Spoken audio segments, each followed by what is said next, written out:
Yes. Yeah, morning all. So before I start, can anyone please confirm whether my voice is clear, whether the screen is visible or not? Yes. Yes, sir. And thank you. So in the yesterday session, just yesterday we had introductory session, right? I was just briefing you about Azure Databricks. Yes. Why Databricks?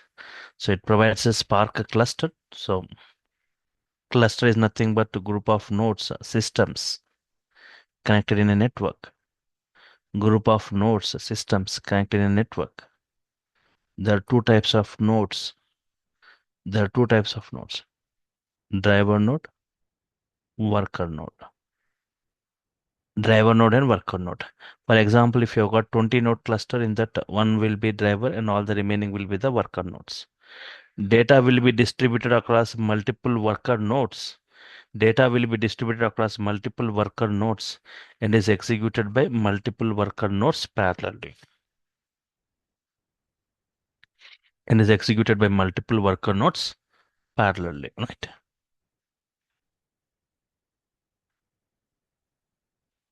Okay. So Databricks provides Spark cluster. So cluster means group of systems connected in a network. One will be driver, remaining all will be the worker. So data will be distributed across multiple worker nodes and is executed by the multiple worker nodes parallelly. That's why we see very high speed for Spark, right? It is 100 times faster than normal disk processing. It is 100 times faster than normal disk processing because of data storing within the RAM level, within the memory level, processed there.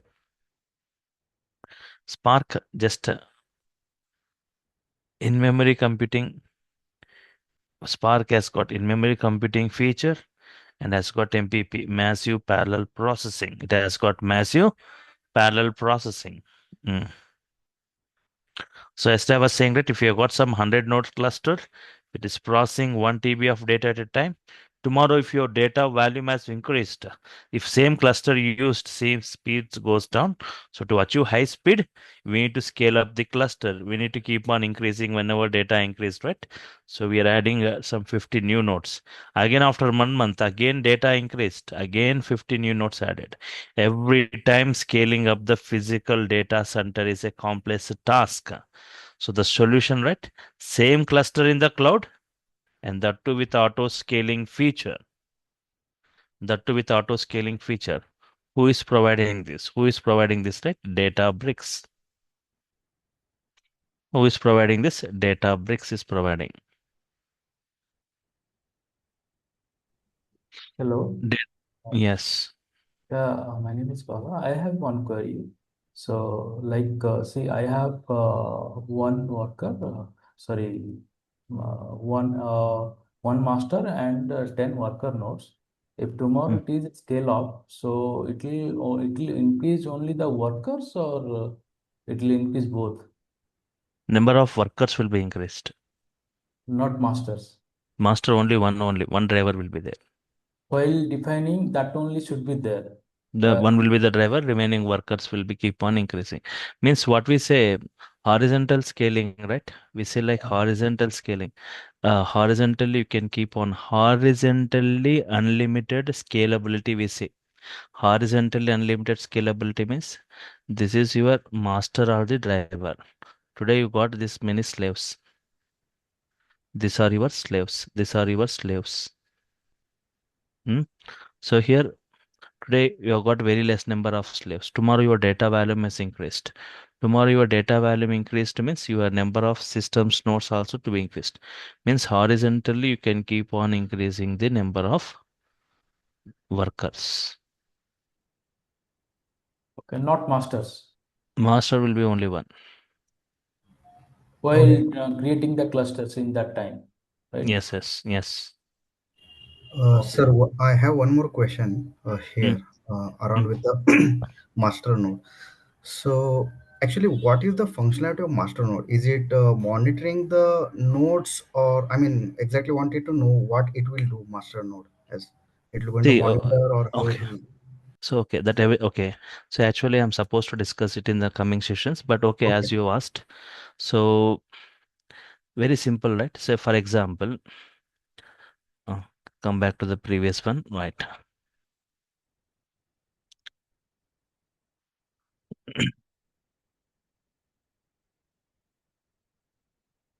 See, data.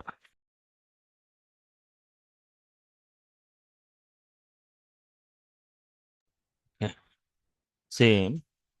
Your data is stored within the worker nodes, and data is processed by the worker nodes. See here, you are asking a query, right? So here, data stored within the worker nodes and data processed within the worker nodes. Then what is the use of worker node? What is the use of worker node? See here, you need to understand one thing. Here we follow master slave architecture. Master slave architecture. We follow master slave, not client server. We won't follow client server architecture. We won't follow client server. Client server is for what purpose? If you give a request, getting response. Getting response. Client server means giving a request, getting response. That is client server. Master slave is not for this is for what kind of applications? This is for web applications or online applications. This is for online applications. Master slave is for what? Batch applications. Batch applications. Millions and trillions of records you are just pulling and you are just processing it. Here, online application, whenever you get a request, you get response. Here, master slave means single master, multiple slaves. This we call it as driver, this we call it as workers. See, here I'm saying data is stored within the worker nodes and data is processed by within the worker nodes. Hmm. Stored within this worker and processed within the worker nodes. And what master node does, driver node does. Driver nodes, right? For example, system 1, system 2, system 3, system 4. A number of systems or workers are there. This is my data. This is my data. Data is, see this data, this each system capacity, assume that 1 TB. Generally, I'm talking 1 TB, 1 TB, 1 TB. Okay. But here my data is otherwise one file. Data means file. It is of 2 TB, 2 TB file. This 2 TB file cannot fit into any of this, right? So generally here in this data is going to be divided into multiple partitions. Each partition will be stored across multiple system. Each, what is that? Each partition will be divided across multiple systems. Here two advantages you can see. Here two advantages. Huge huge data objects can fit, and also distributed storage. Distributed storage, you are able to see data is distributed across multiple systems and data is processed by multiple systems parallelly. Two things what you can see is data is distributed across multiple systems and data is processed by multiple systems parallelly. Okay, this all about these workers. This all about workers. But master, see, there is one partition stored in this. There's some partition, P1 partition, P2 partition, P3 partition, P4 partition. This data divided into partitions stored across multiple systems.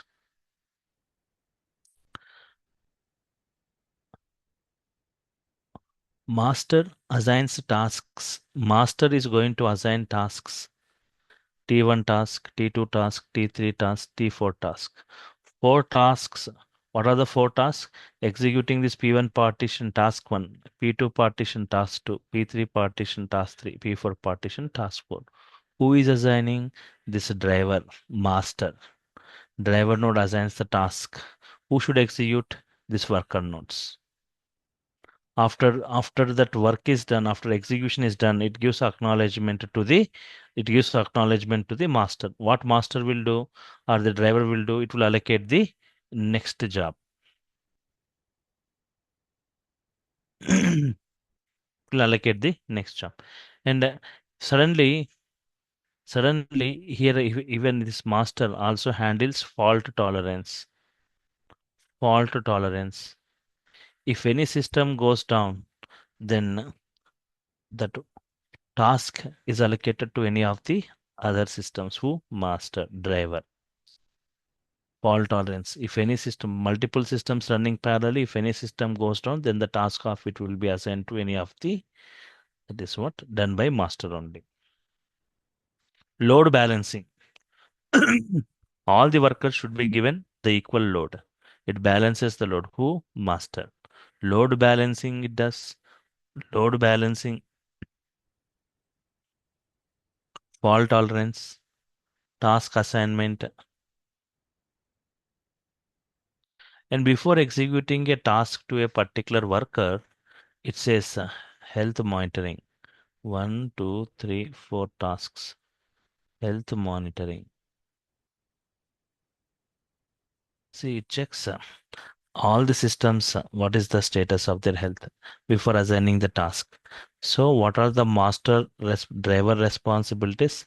Task assignment, load balancing, fault tolerance, health monitor.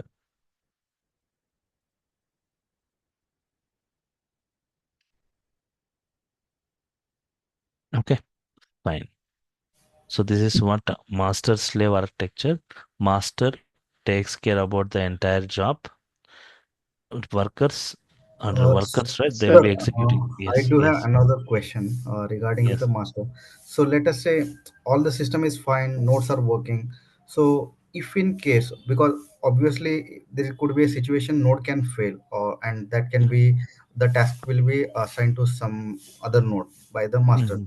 So let us Mm-hmm. say if master fails, I mean, is there any chance, or is there kind of anything of master failure will happen, or it will be always available? Master will be highly configured. Mhm. Master will be highly configured. We got high availability. High availability is available. High availability.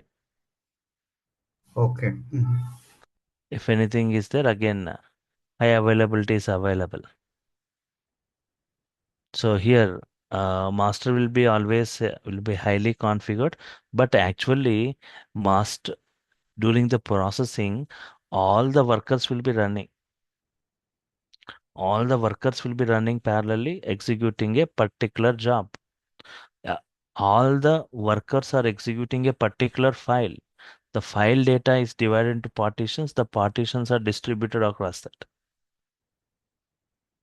Okay. So these things I'll be discussing more in this architectural part, but understood, right? How exactly the data, still this is not, but still we have got lot of discussion how exactly the data storage and processing will happen. See, Spark data objects. See here, one more thing you need to understand here. In Spark data objects, in memory computation, what is it? In memory, in Spark, we see in memory computation. Anyone, any idea about in memory computation? What do you mean by So, in memory computation? so storage and processing will happen at RAM level. I mean, yeah. Hmm. So it will not store anywhere in disk or something like that. It will Okay. happen in one place. For example,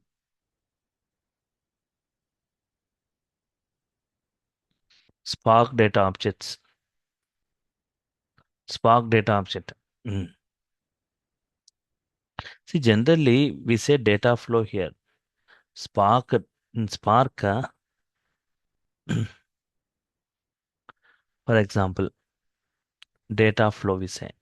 The output of one will be the, see here. For example,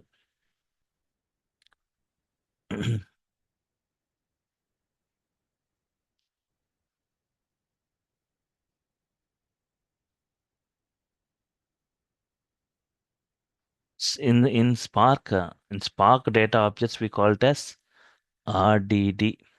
Later I discuss about it. Resilient distributed data sets. What we call resilient distributed data sets. We call this as resilient distributed data sets. So this is R1 is a data object. Spark data object R1. The output of R1 is taken as input by the next one, R2. The output of this R2 is taken as input by R3. R3 output is taken as input by R4. This is a data flow. If it if I trigger this entire flow, it will execute from the top to bottom, and this final R4 output will be collected. This R4 output will be collected. See, the output of one will be the input to the next. Again, the output of it will be the input. Finally, the output will be collected.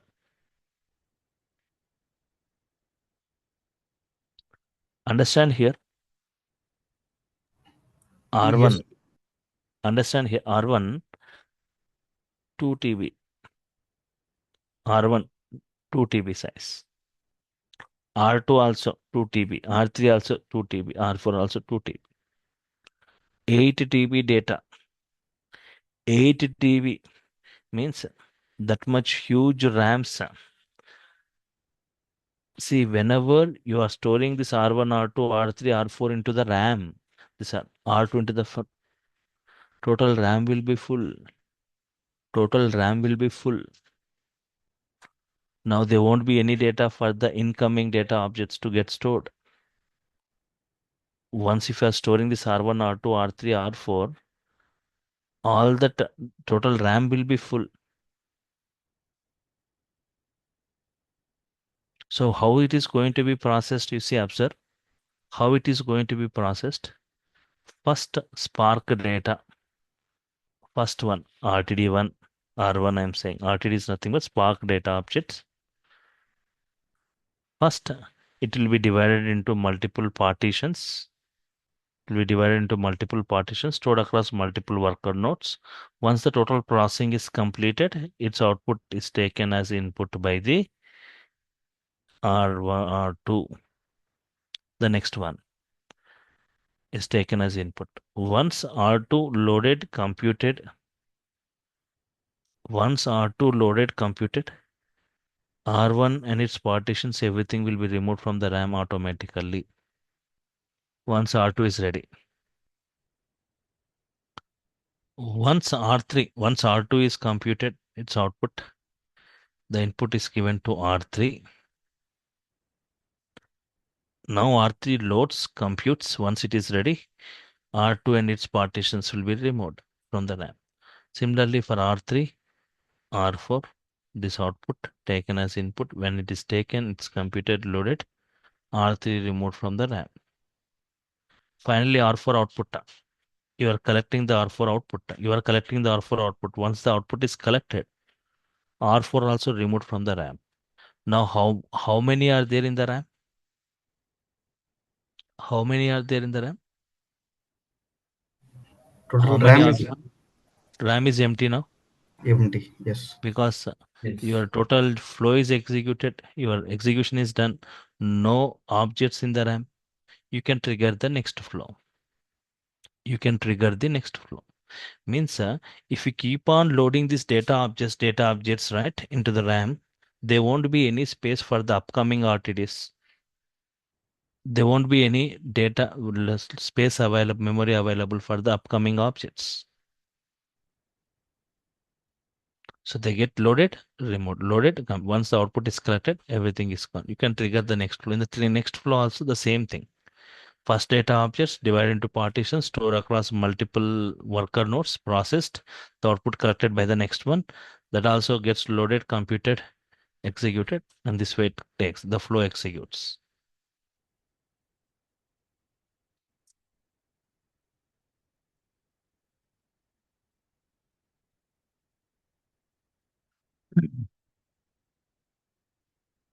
Whenever you launch a Spark application,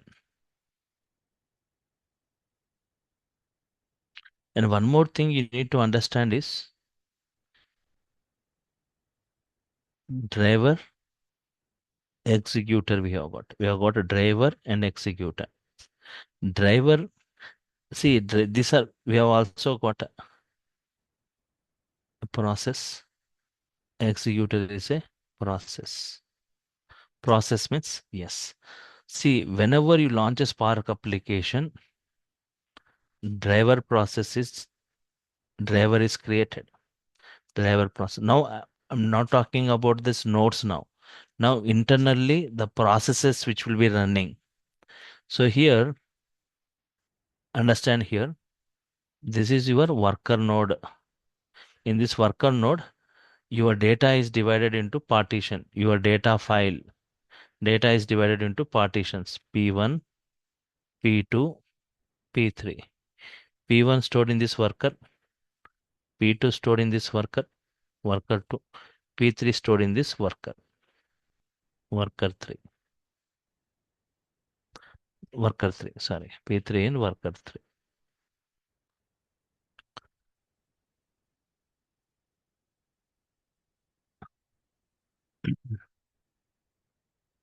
See, what do you mean by executor means? What do you mean by executor means? Whenever you launch a Spark application, driver program or driver process will be created.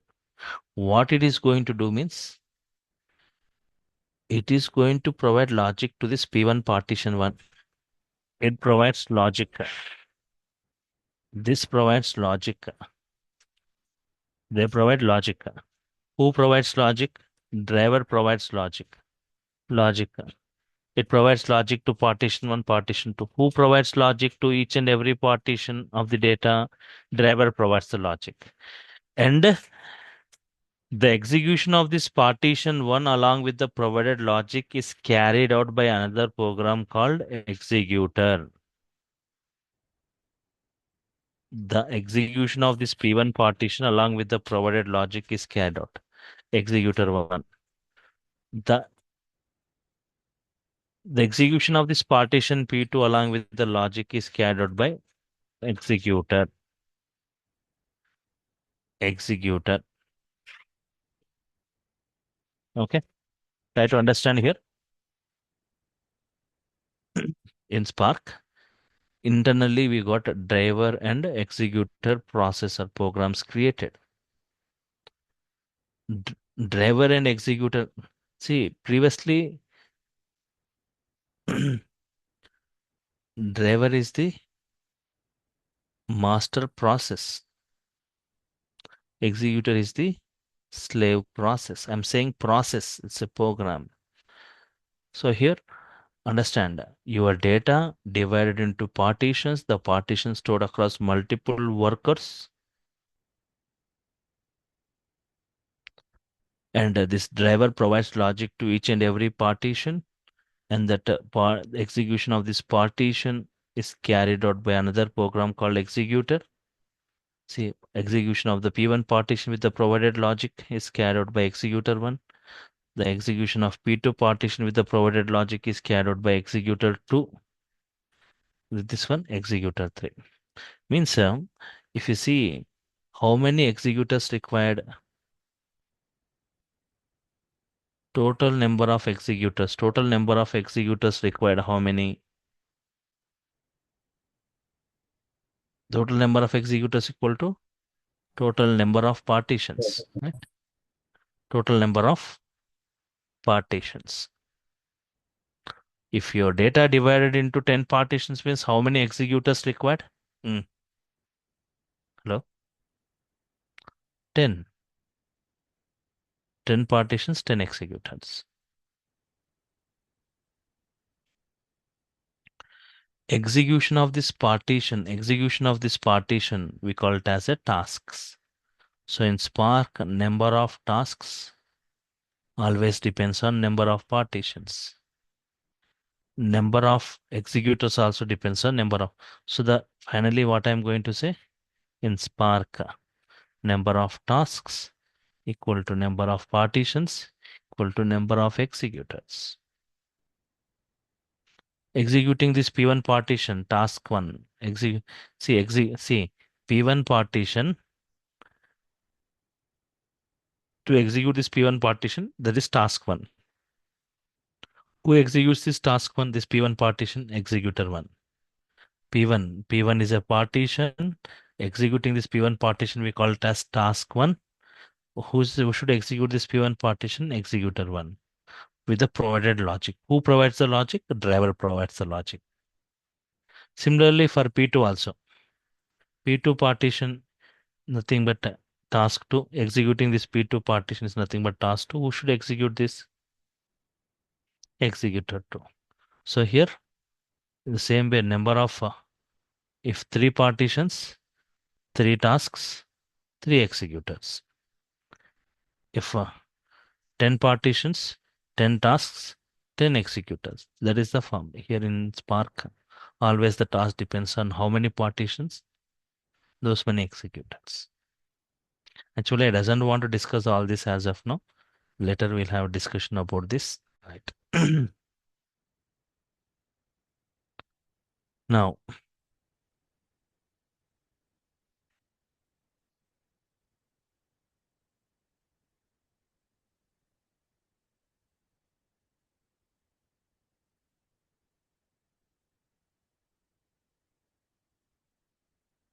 was talking about Databricks in the last class, provides Spark cluster with auto scaling feature, and it's compatible with all the Azure storages. Compatible with all the Azure storages.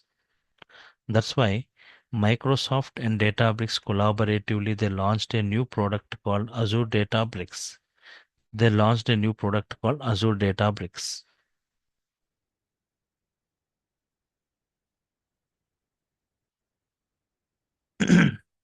Okay.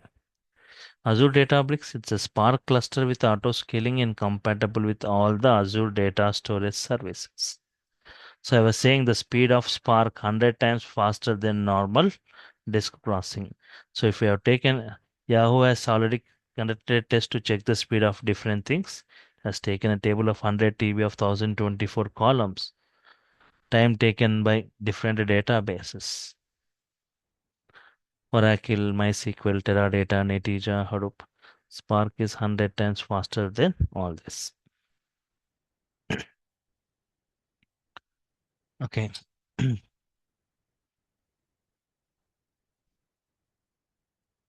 So Hadoop has taken, these have taken days of time. Oracle, MySQL, Teradata, Netezza, specialized databases used for data warehouse taken hours of time. But Hadoop has taken minutes of time. But Spark is 100 times faster than Hadoop. See the speed of Spark then.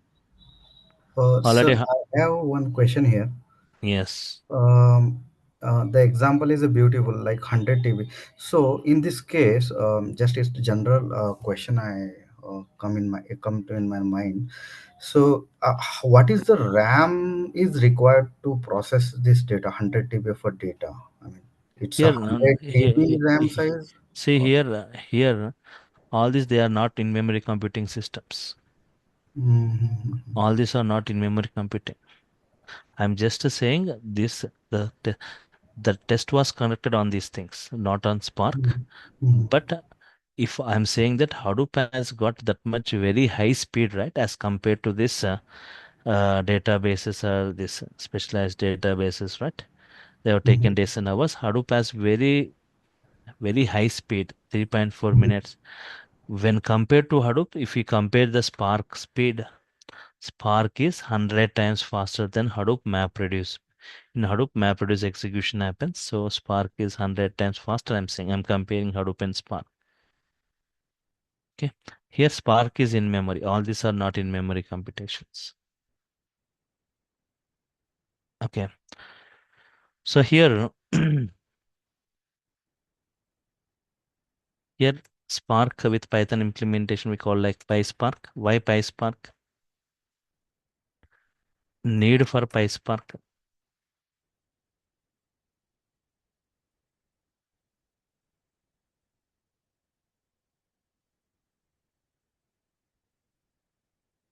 And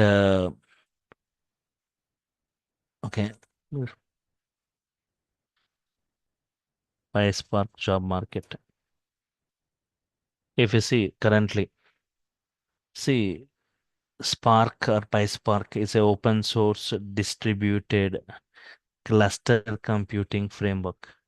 introduced by Apache Software Foundation. This PySpark is a engine for big data analysis, processing, and computation.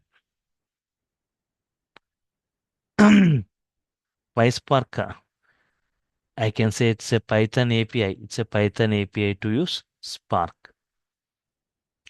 It is a very fast, it is a lightning fast technology that is designed for fast computation. It's a very demanding tool among the data engineers to work with bigger data sets. PySpark PySpark used for running distributed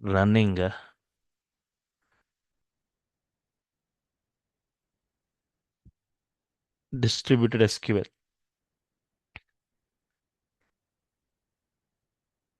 creating data pipelines. Used for running distributed SQL, creating data pipelines, ingesting data into a database, running ML algorithms,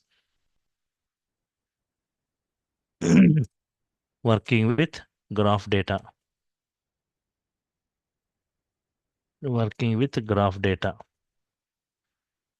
streaming data. Okay, streaming data which keeps on incrementing, data which keeps on generating, and the graph data, interlink between this data, running ML algorithms, ingesting data into database, data pipelines. Need for PySpark means huge amount of data is getting generated through online and offline. This data has got different like hidden patterns, market trends, unknown corrections. So customer preferences, other useful information. It is necessary to extract valuable information from this raw data, right? So we require a efficient tool to perform these kind of operations on this huge data. So, so some scalable and flexible tools to crack this big data and gaining benefit from it. So combination of Python and Spark will be the efficient way for the world of big data, right? So Apache Spark community came up with a tool called PySpark. So if you see the PySpark features, we have got a lot of features, especially like persistence feature is there. Already executed transformation output directly you can reuse it. Fault tolerant, immutable, partitioning. We have got a lot of features, right? So it's one of the demanding tool in that. So it is providing many inbuilt functionalities. We don't need to perform. You need to write huge codings here. We have got inbuilt functions here. Okay. So we are going to run all these things on the Azure cloud. Azure is the mostly used cloud today, and that too as compared with other things. Azure is a little bit cheaper, and Azure is providing many regions as compared to AWS. AWS providing more than 23 plus regions, but here it is providing more than 60 regions. Okay. Now, once have a look, right, what I'll be discussing on this Azure Databricks with PySpark. So some basic idea about this big data environment, Hadoop, and some Spark, Spark architecture, Spark internal, Spark RTD, data frame streaming, and basics of these clouds, and creating Azure Databricks service, how to add users groups, creating cluster, everything step by step we'll be seeing all those.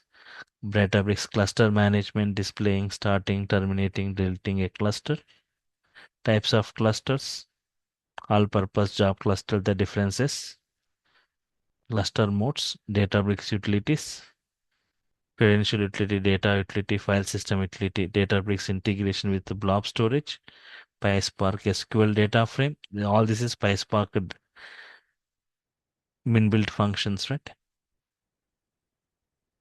PySpark SQL functions, aggregate functions, window functions, date and timestamp functions, JSON functions. PySpark built-in functions with many working examples. Databricks handling multiple file formats, Databricks batch processing, PySpark external sources, Databricks streaming API, Databricks Lakehouse,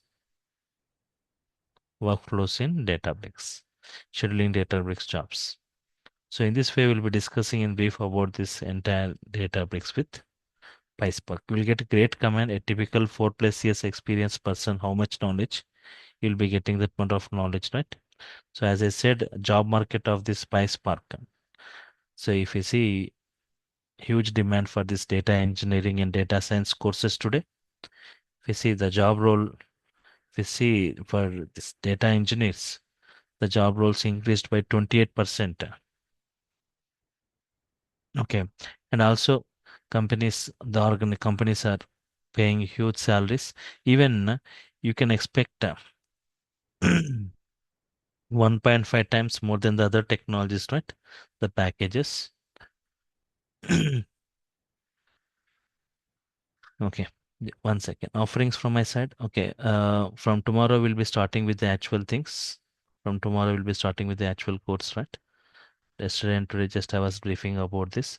So tomorrow the link will be changing. Those who didn't enroll, right? So try to get enrolled for getting the link to your mails. Yes. A separate WhatsApp group will be created tomorrow for this Databricks. You'll be added to this Databricks. People who have already enrolled for this entire package, it's fine. And from tomorrow Sir, onwards, you'll be getting this videos to your Google Drive. Notes you'll be getting to this, right? Clear notes will be forwarded from tomorrow daily basis. Videos will be getting on daily basis. The WhatsApp group where you can directly interact, and you'll be getting each and every session video, soft copy of this class notes, assignments and tasks to work, WhatsApp group. Yes. sir, normally, uh, for demonstration purpose, what is the size of file we're going to use? Because in our local system, the max can be like 8 GB or 16 GB of a RAM. So, how we're going to, yeah, demonstrate all this on our local environment? See, the logic, see here we are talking about data engineering, right? So how we perform various operations, that is important. So whatever, okay, single node cluster, multi-node cluster, if you go to that job role, right, you'll be working with that bigger Mhm. data objects. But here, whether the metadata, the file metadata is important. And if you are working with any kind of file, how you are going, see whether you are working with 5 records or 5 lakh records, the logic is going to be the same. Filtering operations, grouping operations, Mhm. aggregation operations. If you want data merging, if you're taking data grouping, if you're saying what are the things, data extraction, data filtering, data grouping, data merging. You see what all the functions you are applying. See, if you see many data, once you create a data frame, here mainly we work with the data frames here. You'll be creating a data frame. If you have a bigger data file, a big data frame, if a small data frames you'll be getting. Once data frame is created, you can apply all the functions, order by group, by join, where, with column, with rename. You need to understand the functionality of these things. Whether you apply it on the same data, you can also apply and check with this. And Kaggle is there, right, where you can take anything and you can work on it bigger. And sir, Even is there if any you capstone project for us lacks. after the Yes, yes, yes, yes. So here lakhs of records means it will occupy like if you got some 1 lakh records, it occupies like 85 to 90 MB. Mhm. The bigger data, if you want Mhm. some 1 lakh records, or if you Mhm. want more than that, you can work with that. But here, how we applying this functionalities logic, that is important. Mhm. Yes, okay, fine. So from tomorrow onwards, so those who didn't get enrolled, try to get enrolled for getting the link to your mail. From tomorrow, the link is changing. From tomorrow, we'll be starting with the actual, right? Fine. And what I recommend is try to do that. This is a hands-on batch where you people can do parallelly along with me the tasks. Okay. Any other queries you got? I'm good, sir. Okay. Fine. So here mainly we will be designing this Unity catalog. Different layers will be there. Physical layer, logical layers, Unity catalog, workspace, database workspace, cluster creations, right? How we do. So we'll be designing that as a data engineer. You will be maintaining the entire data infrastructure for a particular organization, and will perform and how we are going to process the data. And here PySpark is the main processing execution engine, right? It's a very high speed processing execution engine where we process. So Databricks and PySpark, if you have got a command on this, definitely you will be having great demand in the industry. Can check, right? Today it's a high booming, it has got high boom in the industry, right? This Databricks, PySpark. Okay. Sir, one Uh, thing. mm, Actually, I'm working for some company, and totally the data engineering itself is a new for me. So the company is expecting me to, get trained on this, and obviously they will assign after some time they will going to assign some project for me. So if I completed all this, so I can be able to handle such kind of a data and process everything, right, with this. I mean. Yes, yes, yes. There won't be any theory at all. Only the first two sessions will be discussing. Everything will be practical. That's why I'm saying how to work with this Databricks, Azure Databricks tool, right? So you'll be totally getting idea about all that. Creating notebooks here. How we Mhm. are going to execute, how we are going to schedule, how we are going to perform all these things, right? Yes. Sure, sure. Yeah, Okay. Okay. So thank you all for your time. Meet you tomorrow. Same time, sure. 10 Thank you. o'clock. Same. Okay. Timing of the batch will be same, 10 to 11 daily. Okay. So tomorrow, see that the link is going to be changed. Okay. You can see a big message is given in that chart. You can just copy that. If any queries or any contacts, you can contact them. The payment, and don't forget, right? People do mistake. If you got enrolled, don't forget to share the screenshot of the payment, right? Yes. To that mail ID that is forwarded. Okay. Fine. Okay. Sure. Thank you.